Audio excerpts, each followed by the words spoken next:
Dahlia, some Gerbera daisies, carnations. You've heard of people building a business from the ground up.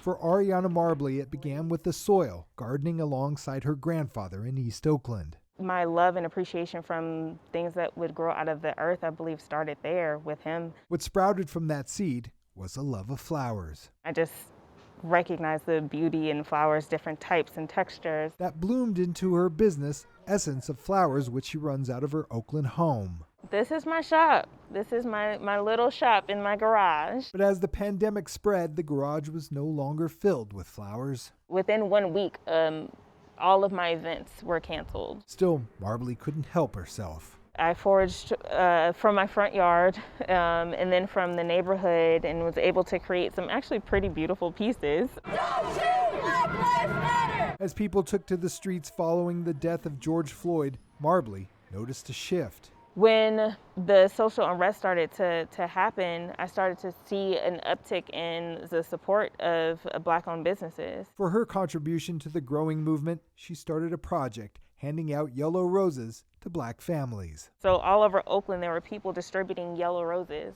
to Black men, women, and children, and the response was absolutely amazing. It was so beautiful. The racial justice movement resonated with Marbley. She remembered trying to start her business and was turned down for a loan by every bank. To be quite honest, I didn't think that I was going to get a lot of money walking into a bank because of just being a Black woman. A new federal study found Black-owned businesses disproportionately impacted by the coronavirus. It's harder for them to get small business loans than white-owned businesses. Marbley was among those who couldn't get a PPE loan. Unfortunately, that affected a lot of the Black and brown businesses during this time and not receiving a lot of the loans and grants that were out there.